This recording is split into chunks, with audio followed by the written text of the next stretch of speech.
किंवा टी बरोबर आपण एक फॉर्म्युला पाहिला होता अंडर रूट मध्ये 2m into kinetic energy. So therefore lambda is equal to therefore lambda is equal to काय फॉर्म्युला मग तर p ची किंमत किती आहे under root 2m into kinetic energy. तर ही झाली डी ब्रॉय वेव्हलेंथ इथपर्यंत आपण पाहिलं. पण D Broglie wavelength in the form of potential हेच आपल्याला जर पाहायचं म्हटलं तर कसं येणार D Broglie wavelength in the form of potential in form of potential. जर डी ब्रॉय वेव्हलेंथ आपल्याला काढायची पण कोणत्या फॉर्म मध्ये पोटेन्शियलच्या फॉर्म मध्ये तर मग कसं काढणार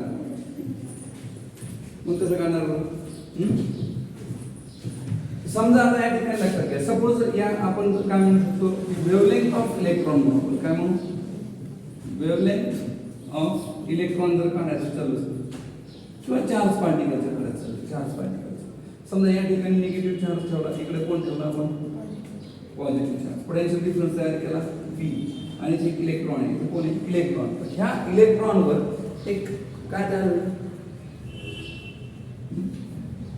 ह्या इलेक्ट्रॉनवर एक वर्क घडल की नाही वर्क घडून येईल की नाही लक्षात वर्क घडून येईल मग किती वर्क घडून येईल त्याच्यानुसार जेवढं वर्क याच्यावर घडल ते कशामध्ये स्टोअर होईल in the form of kinetic energy यानी work done due to all forces is equal to change in its kinetic energy असं येईल ना मग आता वर्क डन पण म्हणून इथे वर्क डन किती असणार आहे वर्क डन म्हणजे काय चार्ज इनटू पोटेन्शियल याला आपण काय म्हणतो माहिती वर्क डन है ना is equal to kinetic energy म्हणजे कायनेटिक एनर्जी किंमत किती आली मग Q इनटू V Q म्हणजे चार्ज आणि V म्हणजे पोटेन्शियल V म्हणजे पोटेन्शियल वर्क एनर्जी थेरम आहे कोणता थेरम आहे वर्क एनर्जी थेरम म्हणजे work done to all forces is equal to change in kinetic energy work done due to all forces is equal to change in kinetic या प्रकारे आपण लिहितो right मग work done due to this potential किती असणार आहे Q into V आणि potential kinetic energy therefore the wavelength साठी आपण काय लिहिणार आहोत मग therefore lambda is equal to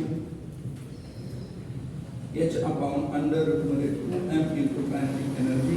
What is kinetic energy? Q into V and lambda. This is for electron.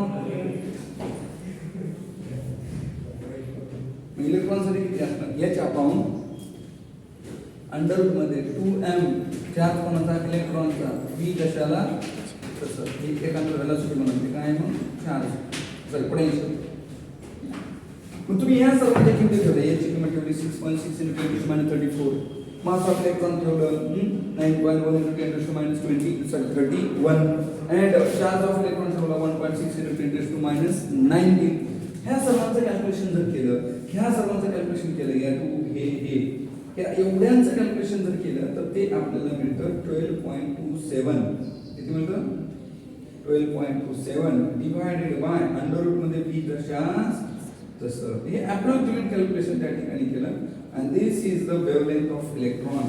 तुम्हाला इलेक्ट्रॉनची वेव्हलेंथ जर तुम्हाला पाहिजे असेल तर तुम्ही जेवढं पोटेन्शियल अप्लाय करता तेवढं तुम्हाला त्या ठिकाणी जेवढं जास्त पोटेन्शियल अप्लाय करता तुम्ही तेवढी इलेक्ट्रॉनची वेव्हलेंथ तुम्हाला कशी मिळेल कमी मिळेल लक्षात आहे So this applied potential.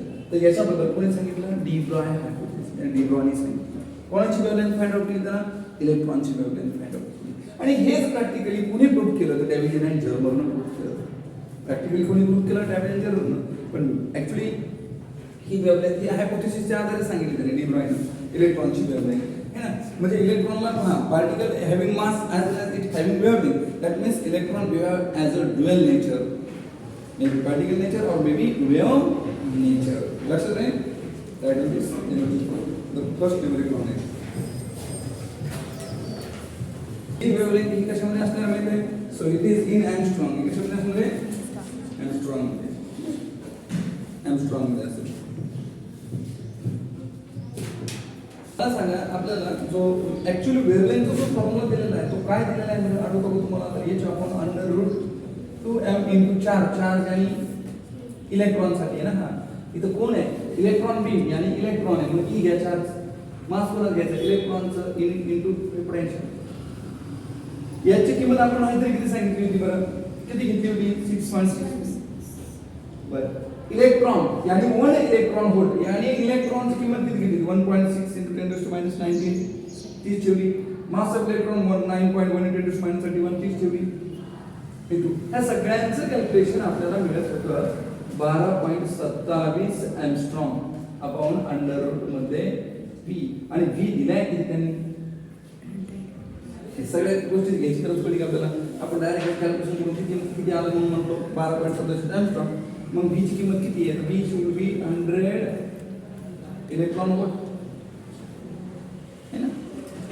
So किती घ्यायचं मग 100 लॅम्बडा इक्वल किती येणार मग h अपॉन 100 ग्रॅम वर्गमूळ किती लागतं 10 12.27 भागिले 10 किती येणार 1.227 एंगस्ट्रॉम, म्हणजे नियरली इक्वल टू किती आहे आपल्याला, नियरली इक्वल टू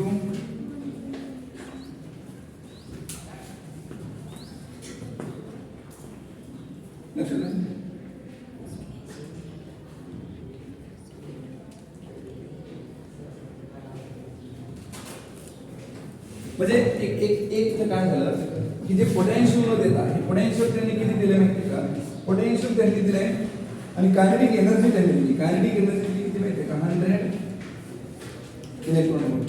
तुम्ही जर मला असं जर लिहिलं असतं instead of this is the kinetic energy, आणि मग कायनेटिक एनर्जी तुम्ही किती घेतली असती 100 इलेक्ट्रॉन व्होल्ट.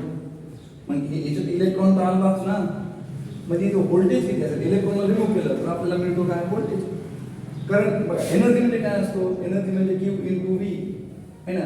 Q चार्ज कोण आहे इलेक्ट्रॉन, आणि V म्हणजे किती आहे मग 100, यानी 100 इलेक्ट्रॉन व्होल्ट.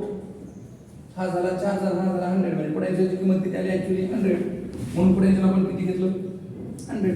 तर तुम्ही कन्फ्युजन मध्ये पडला असाल की सर ई कुठे गेलं असं होतं ना. तर ऍक्च्युअली आपण ही किंमत न घेता आपण काय केलं, कायनेटिक एनर्जी ह्या पद्धतीने, कायनेटिक एनर्जी म्हणजे किती Q × V म्हणजे E, चार्ज म्हणजे E आणि V म्हणजे किती 100. सो या फॉर्म्युलामध्ये एवढं आपल्याला माहिती होतं म्हणून आपण फक्त V ची किंमत ठेवली, किती ठेवली 100 करून मग ते उत्तर किती झालं 1.27 है ना. ऑप्शन ठीक आहे. त्यानंतर ये ना इकडे लक्ष द्या, electrons used in an electron microscope are accelerated by a voltage of 25 kilovolt. Then the de Broglie wavelength associated with the electrons would be, है ना लक्षात आहे एवढ्या होतं. मग आता किती असणार de Broglie wavelength कशी काढणार, सरळ 25 12.25 हे असं येतं ना. de Broglie wavelength lambda equal to किती आहे 12.27 भागिले p, आणि v ची किंमत किती दिली तुम्हाला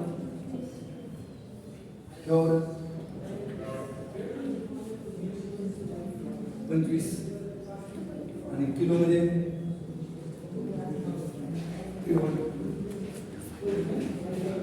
किती येणार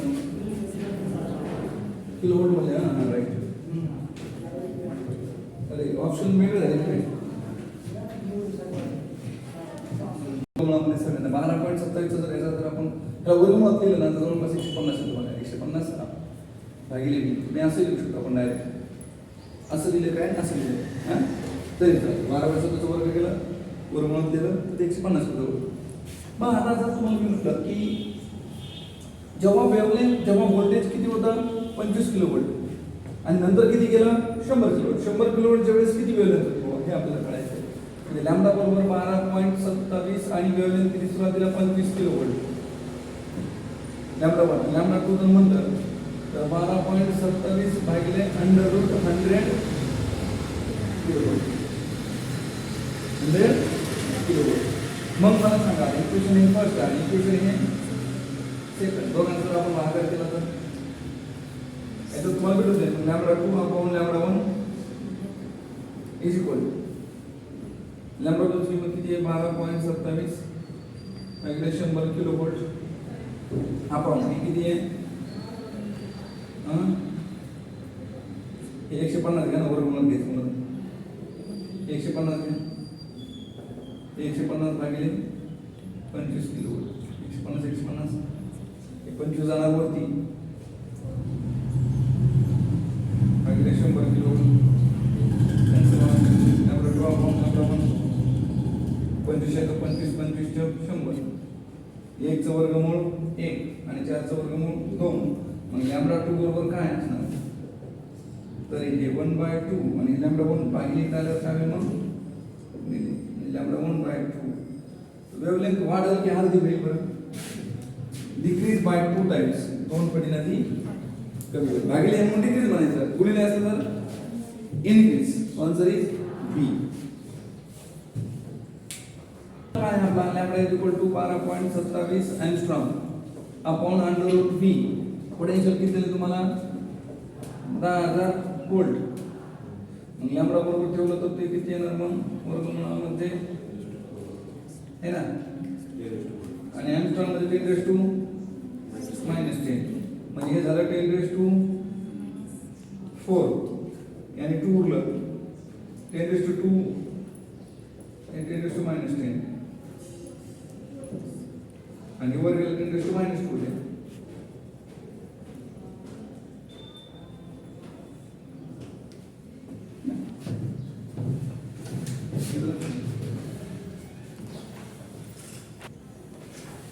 An electron of mass m accelerated through a potential difference v has the Broglie wavelength lambda. त्याची wavelength इलेक्ट्रॉनची wavelength जर आपण काढली तर किती आहे लॅम्बडा बरोबर 12.27 अपॉन √v राइट एवढी आहे बरं आता जर पोटेन्शियल सेम दिले तुम्हाला पोटेन्शियल काय दिले सेम तुम्ही याला असं लिहू शकता लॅम्बडा बरोबर h अपॉन हे इलेक्ट्रॉन साठी पण तुम्ही जर याच्यामध्ये असं घेतलं तर √ मध्ये 2m into e into q e into sorry q into v म्हणजे e into v असं घेतलंय ना ओके हे कोणासाठी म्हणू आपण दिस इज फॉर इलेक्ट्रॉन आता प्रश्न आहे फॉर प्रोटॉन हे आपण जर विचार केला हे कोणासाठी घेतलेले आपण इलेक्ट्रॉन पण आता हेच कोणासाठी बघू आपण प्रोटॉनसाठी मग proton the Broglie wavelength associated with the proton of mass m accelerated through the same potential difference potential difference same प्रोटॉनसाठी to mass of proton charge on proton ही इची फक्त इलेक्ट्रॉन निगेटिव्ह चार्ज म्हणतो आणि प्रोटॉनवर पॉझिटिव्ह चार्ज म्हणतो आणि then potential बी याच्यामध्ये पहा हे आणि एच आणि सेम आहे बी आणि बी पण सेम आहे चार्ज पण सेम आहे 2 पण सेम आहे म्हणजे तुम्ही सरळ असं सांगू शकता की this lambda of electron is directly inversely proportional to 1 upon √ mass of electron that is a small m म्हणून किती दिले तुम्हाला मास ऑफ इलेक्ट्रॉन माहिती आहे स्मॉल एम ओके आणि हेच बघा small M of mass small M आणि प्रोटॉनचं मास तुम्हाला किती दिले capital M mass of proton किती किंवा आपण lambda of proton is inversely proportional to mass of proton बाकी तर सेम आहे ना रेशो केला तर कॅन्सल होणार कोणाची वेवलेंथ पाहिजे आपल्याला प्रोटॉनची इलेक्ट्रॉनची किती आहे लॅम्बडा बघा तो आकार जर केला मास ऑफ प्रोटॉन √ मध्ये m ऑफ है ना कॅपिटल m म्हणून आणि मास ऑफ इलेक्ट्रॉन कोणा √ मध्ये स्मॉल m पुढे जाणार वरती जाईल ना म्हणजे कॉमनली आपण वर्ग small m upon capital m असा मग तुम्हाला जर म्हटलं आता की लॅम्बडा प्रोटॉनचा पाहिजे तुम्हाला लॅम्बडा प्रोटॉन बरोबर हा भागिले झाल्यावर गुणिले वर्गमूळामध्ये small m upon capital m कोणतं option correct lambda small m upon capital m option ठीक आहे या ठिकाणी आपण थांबूया.